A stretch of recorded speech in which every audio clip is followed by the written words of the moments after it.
Hauptsache gerettet, ist gefährlich. Da kommt sich diese Frage, bist du überhaupt gerettet? Auch wir Christen stellen oft diese Frage, wie weit kann ich gehen? Darf ich dies und jenes machen? Aber diese Frage in sich zeigt schon, dass wir erkennen, dass diese Nähe gefährlich ist. Diese Grenze, wo ich gerne setzen möchte, eine Grenze ist, die sehr schmal ist, sehr dünn ist. Und ziemlich schnell habe ich den Grenzen überschritten. Und so war es bei Lot. Wir wollen heute Morgen ein wenig über Lot reden, über einen Mann, der auf der einen Seite, 2. Petrus beschreibt ihn ja als ein Gerechter. Auf der anderen Seite haben wir ja gelesen, 1. Korinther 3, Vers 15, wird aber jemand Werk verbrennen, so wird er Schaden erleiden. Er selbst aber wird gerettet werden, doch so wie durchs Feuer hindurch. Lot, ein Mann, der auf der einen Seite gerecht war. Als Gerechter lebte er unter Ungerechter oder Ungläubiger in der Welt. Und in dieser Zeit, wo er in der Welt lebte, entscheidete er sehr vieles. Und wir werden sehen, dass all seine Entscheidungen, die er getroffen hat, schlussendlich dazu führten, dass er in seiner Stellung gerecht geblieben ist, weil er an Gott glaubte. Aber von seinem Werk ist nichts übrig geblieben. Und so dient Lot auch als Warnung für das Christentum in der Endzeit. Überhaupt, diese ganze Ereignis rund um Lot, das lesen wir in Lukas Kapitel 17. Lukas 17, Vers 28 bis 30. Vers 28 bis 30, wo wir lesen, ebenso ging es auch in den Tagen Lots zu. Sie aßen, sie tranken, sie kauften und verkauften, sie pflanzten und bauten. An dem Tag aber, als Lot aus Sodom wegging, regnete es Feuer und Schwefel vom Himmel und vertilgte alle. Gerade so wird es sein, an dem Tag, da der Sohn des Menschen geoffenbart wird. Und dann noch Vers 32, gedenkt an Lots Frau. Lots Frau dient als Warnung. Der Leben Lots dient uns auch als Warnung, vielleicht für das Christentum in der Endzeit, wo sich der Weltlauf anpasst. Auf der einen Seite wissen wir, der Herr wird uns zu sich kommen und wiederum auch als Warnung, leben wir Christo gemäß. Leben wir Christus. Und dementsprechend haben wir die Frage, welcher Einfluss haben wir auf unsere Gesellschaft, auf unsere Familie und unser Umfeld. Bevor wir dies durchnehmen, möchte ich nochmal mit uns beten. Aber Vater, danke für diese heutige Morgen. Danke, dass wir vor dir kommen dürfen als Gemeinde, als Leib Christi, weil wir wissen, du hast einen Segen vorbereitet. Und wenn wir jetzt gemeinsam in dein Wort hineinschauen, Herr, öffne du unsere Augen, damit wir sehen die Wunder aus deinem Wort. Amen. Ja, Lot dient als Warnung für jeden Gläubigen, der meint, man könnte mit der Welt leben und trotzdem geistlich unbeschädigt bleiben. Lot dient als Warnung für jede einzelne von uns, weil wir werden sehen, auch wir in unserem Leben müssen sehr vieles entscheiden. Und da kommt es darauf an, wie entscheiden wir? Warum entscheiden wir so, wie wir entscheiden? Und bei Lot war es, dass wir sehen, dass seine Entscheidung prägten eine Ehe, seine eigenen Kinder, die Töchter. Sie prägten die nächste Generation, eine sehr traurige Geschichte. Und sie prägten ein gesamtes Umfeld, wo Lot tätig war oder aktiv war. Und ja, ich glaube, an Lot kann man sagen, weil schlussendlich hat er alles verloren. Genau dies, was wir 1. Korinther 3, Vers 15 gelesen haben. Nochmal, wird aber jemand das Werk verbrennen, so wird er Schaden erleiden. Er selbst aber wird gerettet werden, doch so wie durchs Feuer hindurch. Und wenn jemand da ist, der sagt, ja gut, Hauptsache gerettet. Hauptsache gerettet. Da kann ich ja irgendwie trotzdem so leben, wie ich will. Nein, Christus in uns. Er nimmt Besitz von unserem Leben und wir haben ein primäres Ziel, ein Leben zur Ehre Gottes, wo wir Frucht bringen. Frucht zur Ehre Gottes, wo wir einen Einfluss haben, einen positiven Einfluss auf unsere Gesellschaft, auf unsere Ehe, auf unsere Familie. Wir sind als Werkzeug Gottes in diese Welt hineingesetzt worden, wenn wir Kinder Gottes sind. Hauptsache gerettet. Ist gefährlich. Und da kommt sich diese Frage, ja, bist du überhaupt gerettet? Wenn du, wie wir bei Lot sehen werden, sukzessiv eigentlich gegen Gott entscheidest oder nach dem Fleisch entscheidest. Ja, wer war Lot?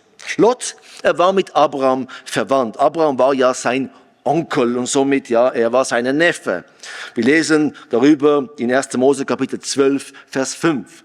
Abraham nimmt ihn ja mit.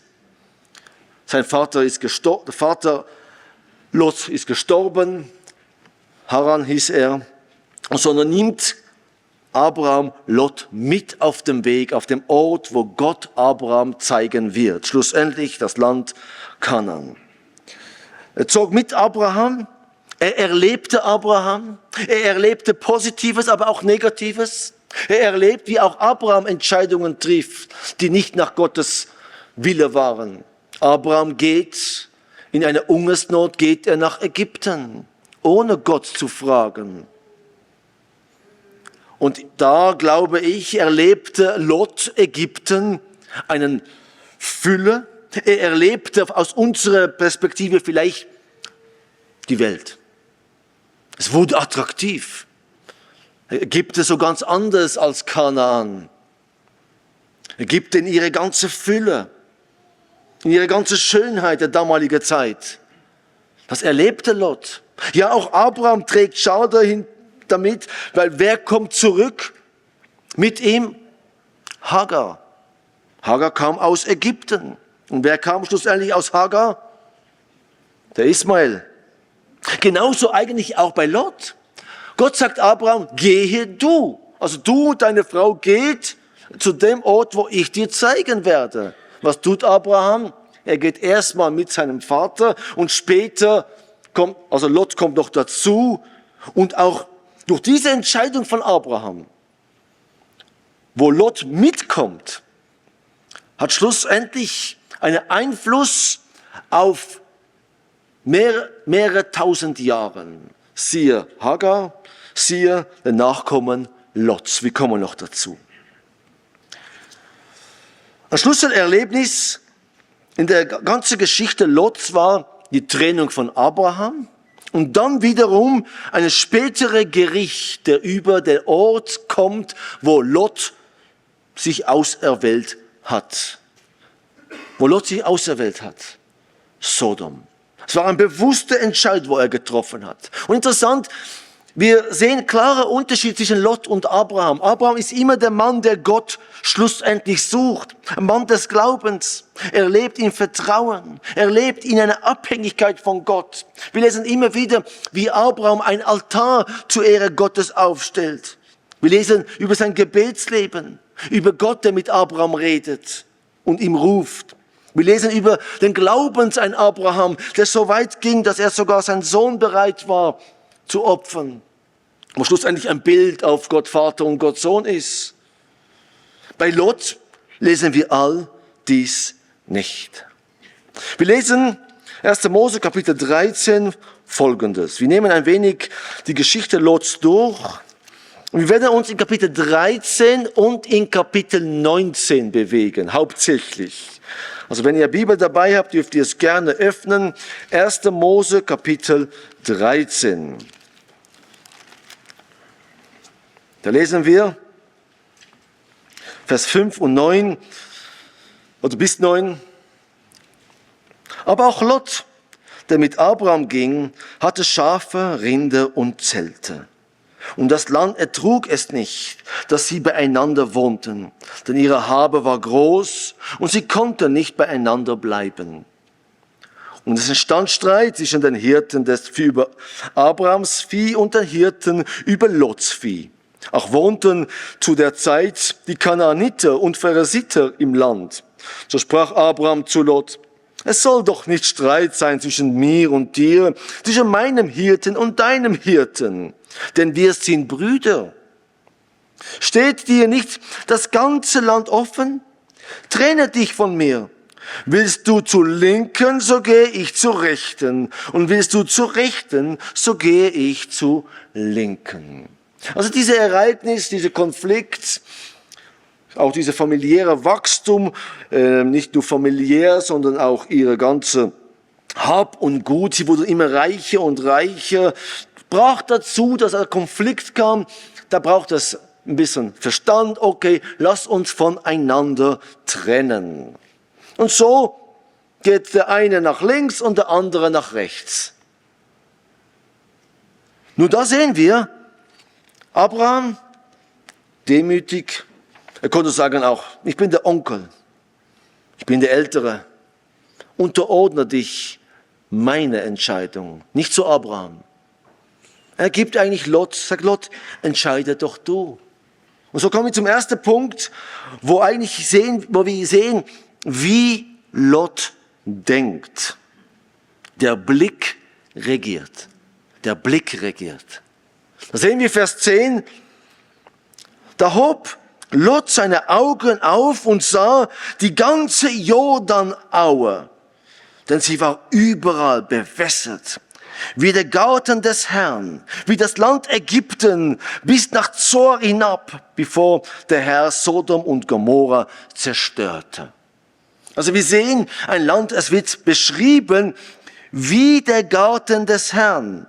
Und interessant, wie das Land Ägypten. Lot war schon mal in Ägypten mit Abraham. Und was tut Lot? Nochmal, der Fall beginnt nicht in Sodom. Es beginnt in Lots Blick. Er schaut, bewertet, vergleicht und entscheidet nach dem, was fruchtbar und attraktiv ist. Sind wir ehrlich, vom Fleisch her, vom menschlichen her, ganz verständlich. Ich glaube, die meisten von uns würde auch so entscheiden. Aber er entscheidet nicht nach dem, was heilig ist, nach dem, was Gott ehrt, nicht nach den geistlichen Folgen. Es ist das Religion des Fleisches, Optik statt Offenbarung, Vorteil statt Wahrheit. Also das Ich im Vordergrund. Wir müssen sehen, wer mit dem Auge lebt, wird blind für Gottes Warnschilder.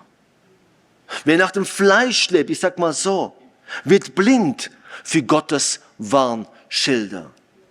Lot sah dies, was attraktiv war. Und das beeinflusst ihn. Und da kommt es zum zweiten Punkt. Die Wahl. Er wählt. Selbstwille statt Gotteswille. Selbstwille statt Gotteswille. Vers 11 lesen wir: Darum erwählt sich Lot die ganze Jordanaue und zog gegen Osten. So trennten sich ein Bruder von dem anderen. Also jeder geht seinen Weg. Lot Richtung Jordansenke, südlicher Teil vom heutigen Toten Meer. Heute lang nicht so fruchtbar, wie es da beschrieben wird. Das Wort erklärt, warum es auch nachher nicht fruchtbar war, wegen dieser Katastrophe, wo über Sodom und Gomorra kamen. Und so sehen wir, und Lot erwählte die ganze Jordanebene. Hier steht nicht: Gott, was willst du? Herr, was ist dein Wille?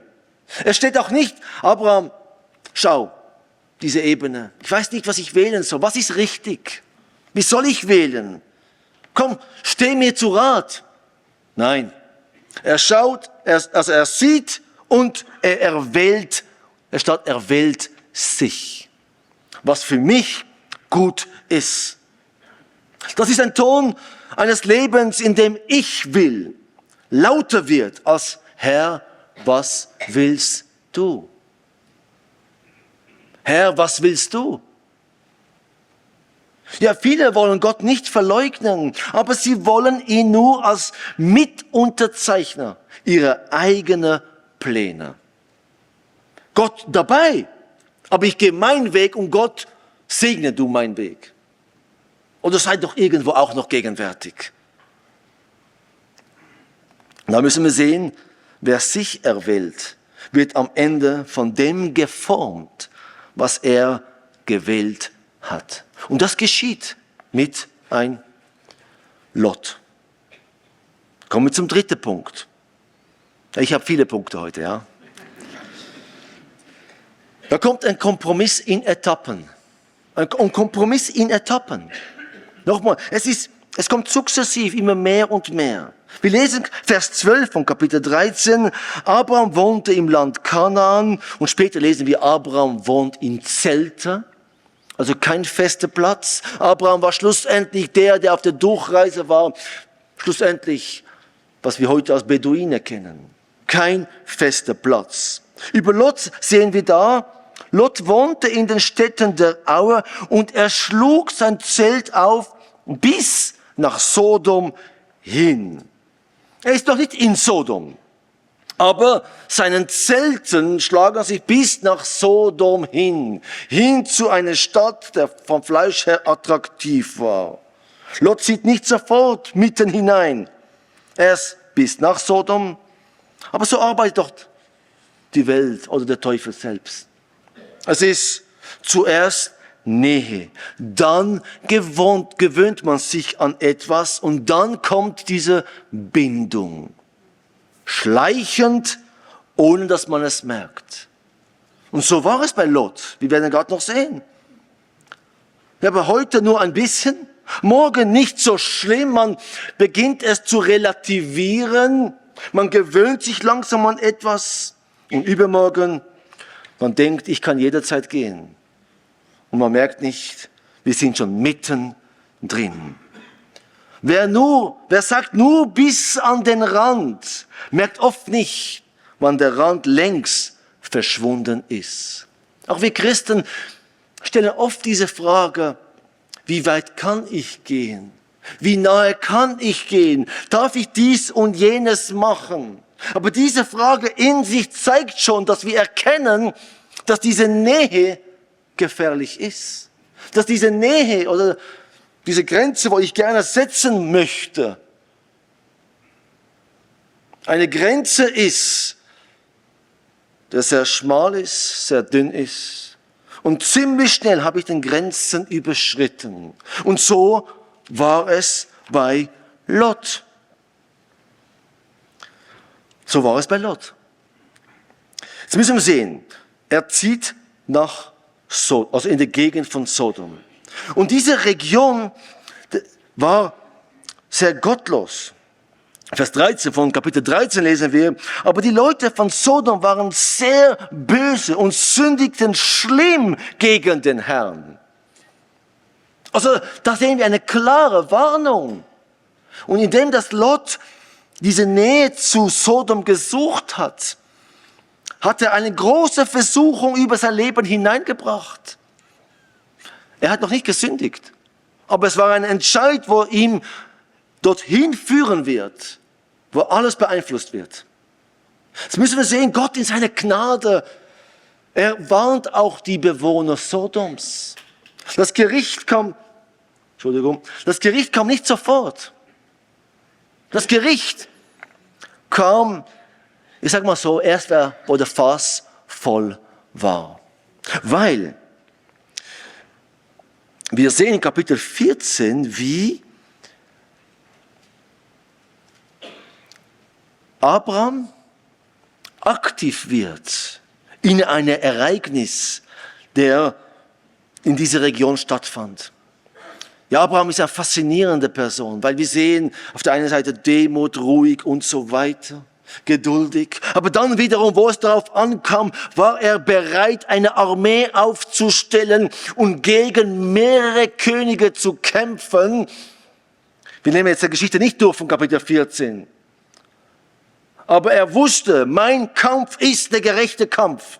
Lot wurde gefangen genommen.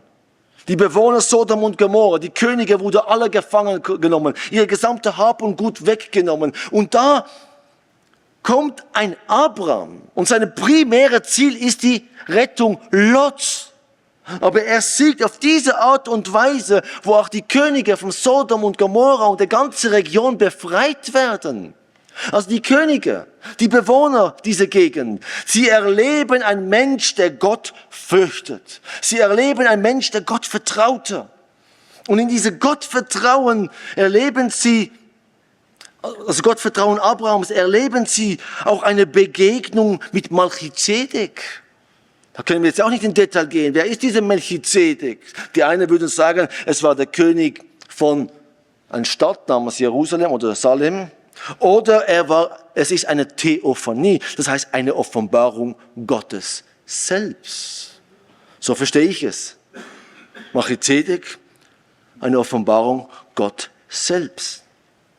Also der Engel des Herrn. Also sie erleben etwas, was sehr besonders war. Und in diesem Moment war es auch für Sodom, für die Bewohner dieser Region, einen Ruf, kehrt um von euren Weg. Tun sie aber nicht. Ja, und in gewisser Hinsicht auch Lot nicht. Er leidet, aber er entscheidet sich immer noch, in diesem Ort zu bleiben, weil jetzt kommen wir zum nächsten Punkt, zum 4. Punkt, Kapitel 19, da sehen wir, sein Absturz ist offiziell. Was lesen wir in Vers 1? Und die 2 Engel kamen am Abend nach Sodom. Lot aber saß in Sodom unter dem Tor. Also erstmal die 2 Engel. Warum kommen sie? Sie kommen, weil Gott ein Gericht bestimmt hat. Ein Gericht über Sodom, Gomorra und die Städte rundherum. Und interessant zu sehen, und das zeigt uns, wie gottlos diese Städte waren. Nochmal, Gott redet, Gott offenbart sich, sie sagen Nein zu Gott und ihre Gottlosigkeit wird immer schlimmer und schlimmer und schlimmer. Das heißt auch für uns wiederum, nur weil die Gesellschaft gottloser wird, heißt nicht, dass wir nicht wirken sollten. Weil Gott wird irgendwann eingreifen. Wir aber haben eine Aufgabe in dieser Zwischenzeit. Ob Lot seine Aufgabe wahrnahm, das werden wir gerade noch sehen. Aber wir sehen, wie gottlos diese Stadt ist, weil Abraham, er flehte Gott für diese Stadt. Er betet Gott an. Und so sehen wir Kapitel 18, Vers 32, und er sprach, ach, zürne nicht, mein Herr, dass ich nur noch diesmal rede. Vielleicht finden sich 10 darin. Er aber sprach, ich will sie nicht verderben, um der 10 willen. Und der Herr ging hinweg, als er mit Abraham ausgeredet hatte. Abraham aber kehrte wieder an seinen Ort zurück. 10. Wenn es nur 10 Gerechte da wäre, hätte Gott diese Stadt und Region verschont. Ja, es waren kein 10 da. Und so lesen wir nochmal, Gott, das ist interessant, was da steht, der Herr ging hinweg. Es waren 3, die sich Abraham offenbarte. 2 gingen weiter nach Sodom, um Lot herauszuholen. Einer war nicht dabei, der Herr selbst. Die Begegnung mit Abraham ist immer anders als die Begegnung mit Lot. Lot hat viele Entscheidungen getroffen, die gegen Gottes Wille waren. Und so sendet Gott seinen Gesandten, sage ich mal so. Gott selbst geht aber nicht nach Lot. So sehen wir nochmal, Lot aber saß im Sodom unter dem Tor. Und das zeigt uns, wie weit Lot gegangen ist. Weil wer sitzt am Tor oder unter dem Tor? In Sprüche 31, wo es ja um die tüchtige Frau geht, da lesen wir auch über ihren Mann. Interessant zu sehen, er sitzt da und die Frau ist tüchtig. Ja, so einfach nebenbei. Aber Sprüche 31 lesen wir, Vers 23, Sprüche 31, Vers 23. Und das zeigt uns, wer saß beim Stadttor. Vers 23, ihr Mann ist wohl bekannt in den Toren, wenn er unter den Ältesten des Landes sitzt. Also wer sitzt in der Tore einer Stadt? Die Älteste, Richter. Wenn es um ein Gericht ging, ging man zum Tor des Stadtes. Das sehen wir auch in dem Beispiel von Boas und so weiter. Und da sehen wir auf einmal, wo sitzt Lot? Nicht mehr am Rand, er ist drin. Im Tor sitzt man nicht zufällig, weil man gerade eine schöne Aussicht hat in die Ferne, sondern das ist Anerkennung, Einfluss, Status. Lot ist Teil des Systems geworden. Er ist ein Teil des Systems von Sodom und Gomorra geworden. Ja, wir lesen, Lot war innerlich gequält. Tag für Tag. Er kennt die Wahrheit. Er weiß, was richtig ist und er leidet. Haben wir ja im 2. Petrus gelesen.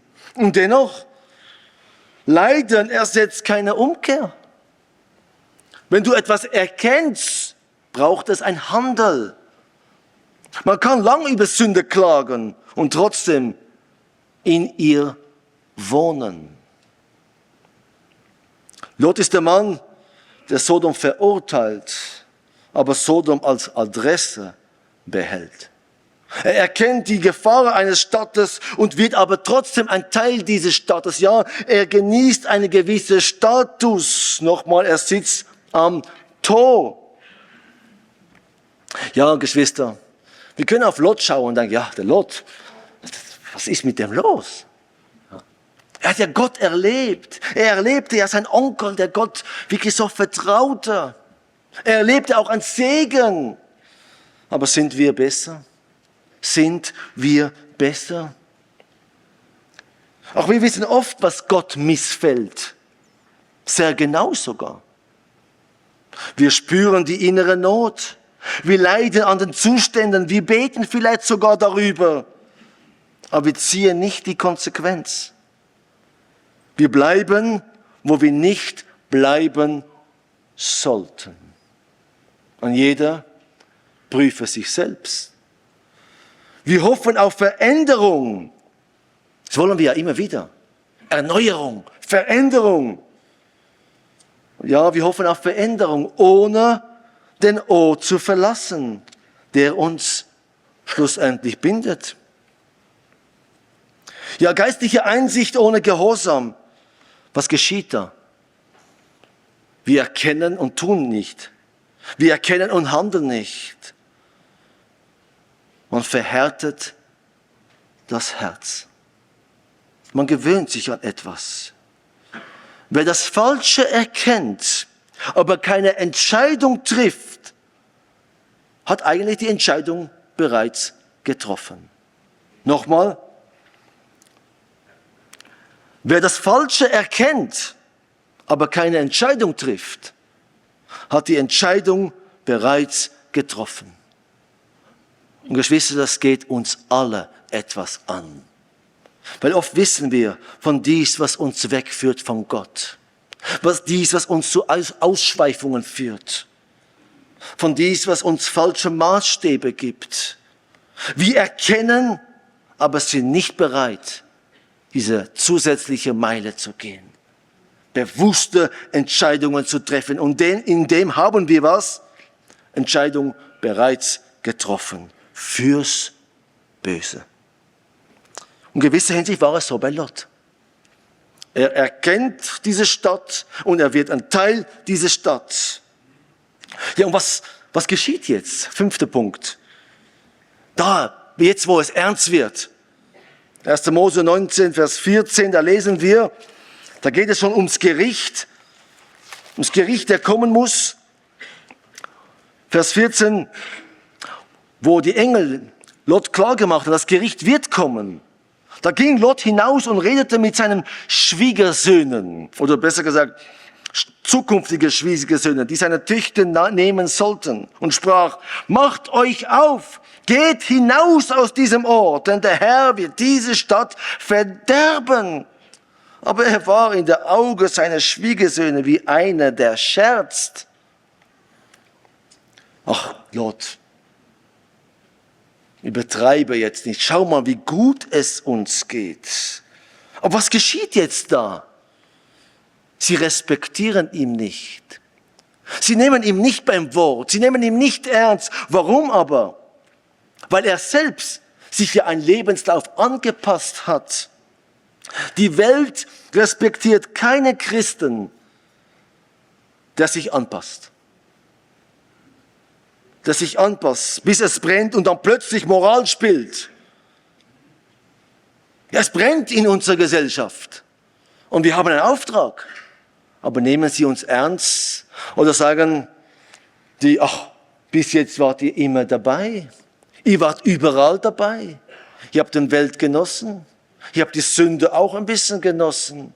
Ihr wart überall und habt es geschmeckt.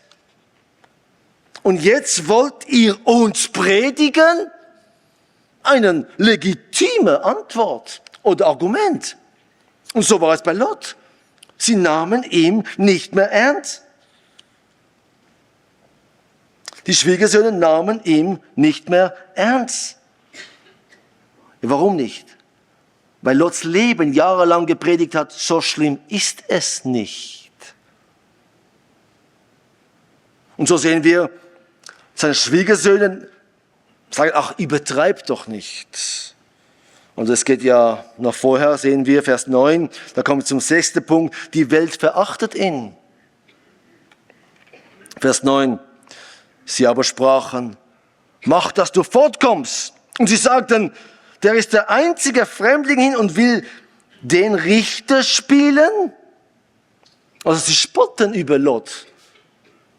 Ja, er wollte ein Teil von ihnen sein. Das müssen wir erkennen, Geschwister. Wenn wir wiedergeborene Christen sind, werden wir schlussendlich nie ein Teil dieser Welt sein. Auch wenn wir noch so probieren, uns anzupassen, wenn es darauf ankommt und wir Gesicht zeigen müssen, werden die in der Welt sagen: Du bist nichts anderes als ein Ausländer. Du hast uns gar nichts zu sagen. Und schlussendlich haben die auch recht. Wir sind auf der Durchreise und es soll spürbar sein, dass wir nicht ein Teil dieser Welt oder der Sünde dieser Welt sein wollen. Wir wollen uns den Weltlauf nicht anpassen. Aber wisst ihr, Geschwister, auch wir Christen spotten oft über andere Christen, die für sich Entscheidungen getroffen haben, weil sie nicht ein Teil dieser Welt sein wollen. Die einen würden es abstempeln als Gesetzlichkeit. Und ja, es ist eine Gratwanderung. Es ist nicht immer einfach. Aber wir tun gut daran, klare Prinzipien zu haben. Eine klare Linie zu haben, klare Maßstäbe zu haben. Aber mir dunkt oft, dass wir als Christen, ich nehme mich selbst auch darin, dass wir uns eher den Welt probieren anzupassen als Christus, als sein Geist, der in uns am Wirken ist. Nochmal, die in der Welt nehmen ihn nicht ernst. Weil er bis jetzt ja nicht das gelebt hat, was eigentlich er jetzt predigt. Kommen wir zum 7. Punkt. Da sehen wir einen moralischen Tiefpunkt. Ich finde, einer dieser Verse, wir können auch zum Richter gehen, der letzte Kapitel, aber was wir da sehen, zu was Lot fähig war. Die einen würden es sagen als etwas Edles, weil er war ja bereit, seine Gäste zu schützen. Aber er kannte gar nicht, wer sind die Gäste, die er aufnahm. Die wollten gar nicht zu ihm hinein. Sie wollten draußen bleiben. Sie brauchten seinen Schutz nicht. Aber was tut einen Lot? Und da kommt eine ziemlich harte Geschichte. Vers 5. Und riefen Lot und sprachen zu ihm: Was sind die Männer, die diese Nacht zu dir gekommen sind? Bring sie raus zu uns, damit wir uns über sie hermachen. Ja, über sie hermachen heißt, damit wir sie vergewaltigen. Das zeigt uns, wie tief Sodom gefallen ist. In welcher tiefe Perversion diese Stadt lebte. Tiefe Perversion. Und mittendrin Lot. Und was tut Lot? Er will ja diese Gäste schützen. Und da sagt er etwas Grausames. Vers 8. Siehe, ich habe 2 Töchter. Die haben noch keinen Mann erkannt. Die will ich zu euch hinausführen, damit ihr mit ihnen tut, wie es gut ist in euren Augen. Der schlimmste Satz, was ein Vater sagen kann. Er war, die Pflicht, der Gott ihm gab, war der Schutz der Familie. Und da sehen wir, wie auch ein Lot in seine gesamte Gedankengut, wo er ganz, ich sage jetzt mal, verdreht war, wo ganz falsch war.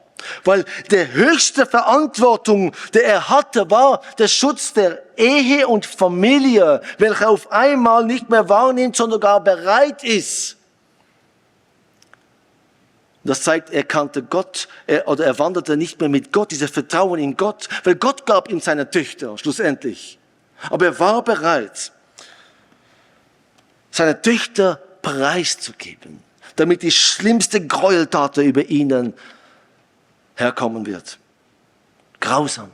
Und da sehen wir den moralischen Tiefpunkt. Er ist bereit, seine Töchter preiszugeben. Wir müssen sehen, Geschwister, der Kompromiss endet nie dort, wo man ihn beginnt, sondern viel tiefer. Gehen wir weiter in der Geschichte. Es kommt zur Flucht.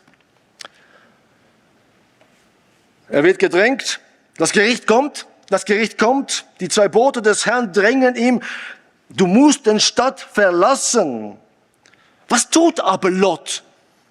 Gott sagt, wohin er fliehen sollte. Und wieder, was sagt er? Lass uns lesen, Vers 17 bis 20. Und es geschah, sie hinausgeführt hatten, da sprach einer, rette deine Seele und schaue nicht zurück. Steh auch nicht still in diese ganze Umgehend.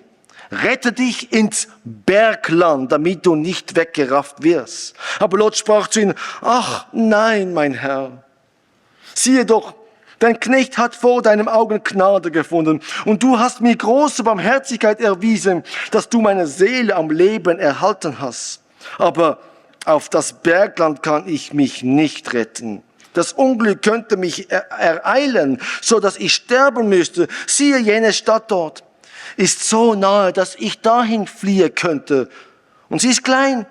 Ach, lass mich dahin fliehen. Ist es nicht klein? Nur, dass meine Seele am Leben bleibt. Und schlussendlich durfte er in diese Stadt fliehen. So, aber was sehen wir da bei Lot?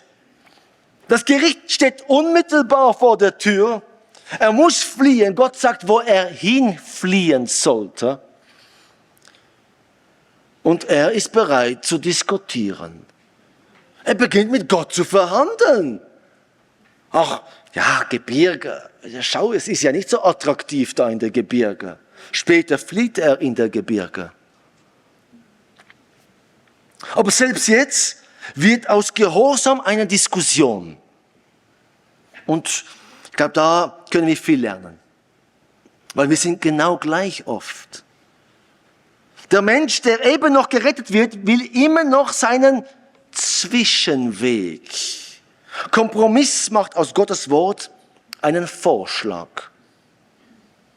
Und so ist es oft auch bei uns. Wir erkennen Gottes Maßstab. Wir wissen ganz genau, haargenau, was Gott von uns erwartet. Aber dennoch hoffen auf einen anderen Kompromissweg mit der Hoffnung, Gott wird dennoch gnädig sein.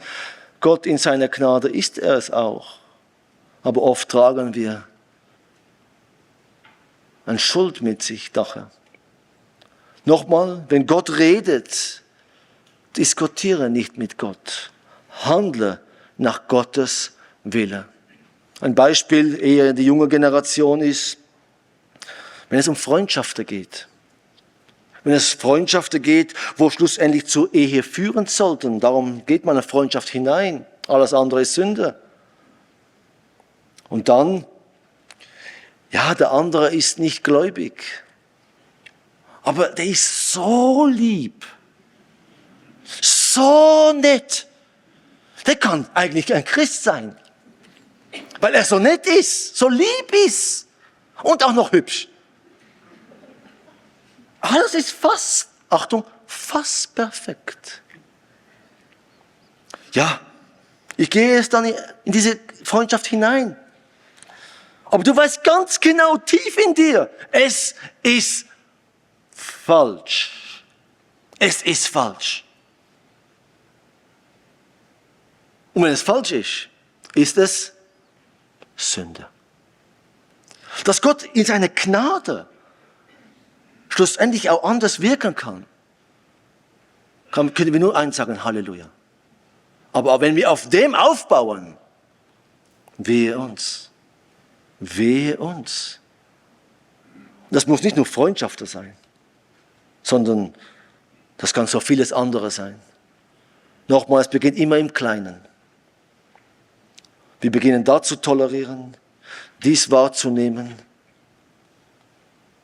Ein Film mehr, ein Clip mehr, eine App mehr, noch mehr Zeit im Social Media.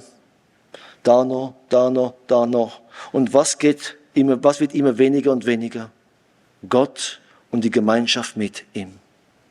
Ich hörte gerade diese Woche eine kurze Botschaft im Netz. Aber der sagte etwas sehr, sehr Klares. Wenn du einen Tag nicht im Wort Gottes bist, darüber nachdenkst, es liest, betest, es anwendest, wenn du einen Tag es nicht machst, merkst du es. Im zweiten Tag merkt es deine Ehefrau. Im dritten Tag merkt es deine ganze Familie. Und im vierten Tag merkt es dein ganzes Umfeld. Weil du den Ort des Segens nicht mehr wahrnimmst. So war es bei Lot. Sukzessiv verlässt er, bis es zu diesem tiefen Punkt kam, wo er sogar bereit war, mit Gott zu verhandeln. Abraham verhandelt ja auch mit Gott, aber zum Positiven. Herr, zeig deine Gnade. Lot, er lebte in der Stadt der Sünde. Hat sich immer mehr getrennt von Gott und jetzt, wo es darauf ankam, Gericht. Ja, Gott, es ist nicht so attraktiv da auf den Bergen. Ich würde ihm sagen, geh und sei ruhig. Ein bisschen hart, ja. Aber eigentlich dorthin führt Gott ihn schlussendlich. Aber nochmal, welcher Einfluss hatte diese Entscheidungen von Lot gehabt? Und da kommen wir zum 9. Punkt.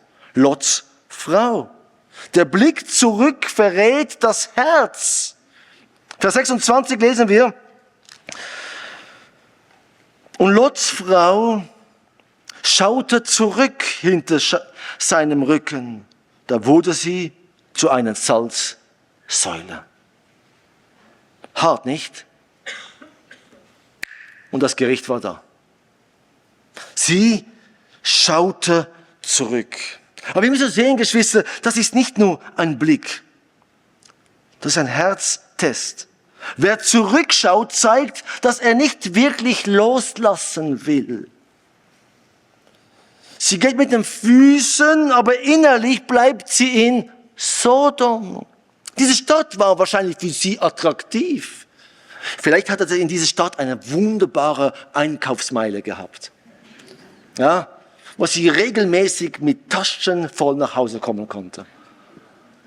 Das wahrscheinlich war es vom Fleisch her. Viele sehr attraktiv. Ja, Lots Frau ist die Person, die gerettet werden will, aber Sodom nicht verlieren will. Aber so sind auch viele Christen. Warum ist dies so schwerwiegend? Weil es zeigt, Sodom war längst im Haus. Lot hat seine Familie so lange bis nach Sodom geführt, bis Sodom Normalität wurde. Was der Vater duldet, wird Heimat. Und was Heimat ist, davon trennt man sich nicht ohne Schmerz. Der Blick zurück ist nicht Neugier. Der Blick zurück ist Sehnsucht. Sehnsucht nach Sodom. Sehnsucht nach Sodom aber tötet. Ja, Geschwister, auch wir sind äußerlich mit Gott unterwegs, aber oft unser Herz nicht wirklich dabei. Wir haben es nicht wirklich verlassen, sondern nur Abstand genommen von etwas, aber innerlich jederzeit bereit, zurückzugehen. Wie ist es bei dir? Kommen wir zum 10. Punkt. Lots Töchter. Lots Töchter erfahren, wie ihr Vater mit sie umgeht.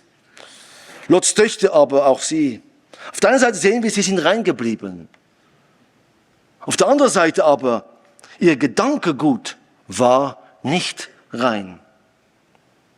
Sodom ist draußen, aber noch in ihnen. Sie fliehen der Stadt. Und so sehen wir 1. Mose 19, Vers 30. Und Lot ging von Zoar hinauf und blieb mit seinen beiden Töchtern auf dem Bergland. Aha, er verlässt die Stadt. Und er geht in den Bergland, wo er vom Anfang an schon gehen sollte. Aber in all dem geschieht etwas ganz, ganz Tragisches. Er flieht, er wohnte in einer Höhle und da kann man wirklich sagen, wie tief ist er gefallen. Er war ja reich. Aber durch seine Entscheidungen hat er alles verloren. Seine gesamte Hab und Gut. Er hat seine Frau verloren und seine Töchter, werden wir gerade sehen, sie planen etwas, was in den Geist Sodom sehr gut hineinpasste. Sie sagten in Vers 31, 32, kein Mann ist im Land. Komm, lass uns unserer Vater Wein trinken und bei ihm liegen. Inzucht war es. Und durch diese Inzucht, da sehen wir, das ist der Gedankengut Sodoms. Der Gedankengut Sodoms war tief in diese Köpfe der Töchter. Eine Beziehung mit Gott sehen wir da nicht. Vertrauen in Gott sehen wir da nicht. Lass uns Hilfe suchen bei Abraham, unserer Onkel oder Großonkel. Auch dies war nicht da. Und da sehen wir, dass beide Töchter Inzucht treiben. Und das Ergebnis? Schande. Beide Töchter werden schwanger von ihrem eigenen Vater. Das ist Ernte. Das ist nicht nur Ernte für einen Abend, nicht nur für einen Kapitel. Was man toleriert, wächst weiter. Und irgendwann steht es im Wohnzimmer. Und genau das war es. 2 Völker sind da entstanden. 2 Völker, die durch Inzucht entstanden sind. Es waren, lass uns lesen, Kapitel 19, Vers 37 und 38. Und die Ältere gebar einen Sohn, den nannten sie Moab. Der wurde der Vater der heutigen Moabiter. Und die Jüngere gebar auch einen Sohn und nannte ihn Ben-Ami. Der wurde der Vater der heutigen Ammoniter. Die Moabiter und Ammoniter wurde schlussendlich zu was?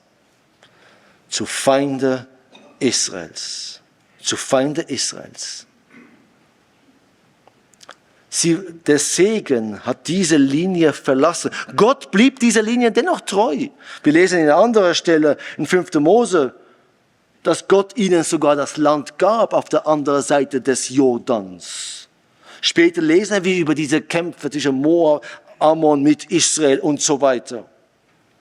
Also 2 Völker entstehen durch Inzucht. Und so sehen wir nochmal, Geschwister, Sodom war am Anfang weit entfernt von Lot. Und irgendwann war es ein Teil seines Lebens. Der Gedankengut Sodoms prägte ein Lot. Die Entscheidungen, der Lot diesbezüglich getroffen hat, prägte seine eigene Image. Es prägte seine eigene Kinder, seine eigene Frau und ja, seine Schwiegersöhne, die schlussendlich unter das Gericht untergekommen sind. All dies, weil Lot, der sehr wohl an Gott glaubte, ja, er wird gerecht genannt, aber es war eine Normalität bei ihm ohne Gott. Normalität ohne Gott. Und was erleben wir bei Lot nicht, was wir bei Abraham erleben?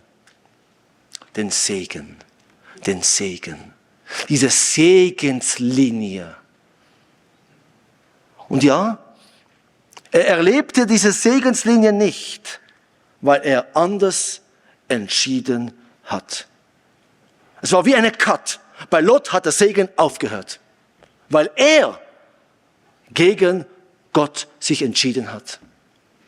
Und ich möchte uns ermutigen, Geschwister, wenn du ein Kind Gottes bist, wenn du Gott gehörst, wenn du wirklich bezeugen kannst, ich bin mit Christus gestorben und nicht ich lebe, Christus lebt in mir, stelle diese eine Frage.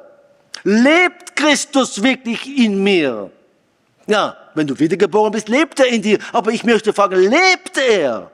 Ist es ersichtlich in deinen Entscheidungen, in Prioritäten, in der Art und Weise, wie wir leben, wie wir eher uns von den Sünden entfernen und nicht nähern? Weil so oft, und die Gemeinde der Endzeit wird ja gewarnt, nicht den Weltlauf anzupassen. Und wenn wir nach Laodicea gehen, Offenbarung Kapitel 3, da sehen wir der Gemeinde der Endzeit, der sich der Weltlauf angepasst hat und kein Frucht mehr bringt. Jeder von uns, der Kind Gottes ist, der weiß heute Morgen ganz genau, tief in sich, was richtig ist. Er weiß tief, tief in sich, wo auch in seinem Leben etwas hineingeschlichen ist, diese Nähe zu Sodom, die Nähe zur Welt, wo er vielleicht in einem Lebensstil lebt, der nicht gottgemäß ist. Und das wird einen Einfluss haben. Es wird einen Cut in diese Segenlinien haben. Entscheide dich. Okay, du bist ein Kind Gottes, du hast dich entschieden. Aber entscheide dich ganz für Christus. Was sagt Jesus in Lukas 17, Vers 32? Gedenkt an Lots Frau. Amen. Ich möchte mit uns beten. Und wenn möglich stehen wir dazu auf und wir bleiben stehen und singen wir dann gemeinsam die 3 Strophen vom Nimm du mich ganz hin, o Gottes Sohn. Ja, aber Vater, wir danken für dieses Beispiel im Wort Gottes. Danke, Herr, dass dein Wort klar ist. Dass du Sünde nicht verschönst. Ein Lebensstil dieser Mann Gottes, ja, Lot war ein Gerechter, weil er an dir glaubte. Aber du verschönerst es nicht, sondern in aller Klarheit sehen wir, wie diese Entscheidung eines Lots einen Einfluss hat auf seine gesamte Leben, auf seine gesamte Nachkommen. Und Herr, du siehst uns. In deiner Gnade, in deiner Liebe hast du uns angenommen. In deiner Gnade und Liebe, aber Vater, hast du deinen Sohn gegeben, damit wir nicht mehr in diesem Zustand bleiben, in dem wir sind. Schuld und sündig vor dir, sondern gerecht vor dir sind wir durch deinen Sohn Jesus Christus. Und so beten wir, Herr, so wollen wir auch leben, als Gerechte, als solche, die voll sind von deinem Geist, die wirklich sagen können, ich bin gestorben, ich und meine Träume, ich und meine Ziele, ich und meine Wille, sondern ein Leben ganz nach deiner Wille, Herr. Herr, du siehst uns und du kennst uns. Ich möchte dir einfach beten und anflehen. Herr, schenke uns diese innerliche Ja zu deinen Reden, dass wir bewusst Entscheidungen treffen, die um dich gehen. Ein Leben ganz zu deiner Ehre, sodass diese Segenslinien weitergeht, Herr.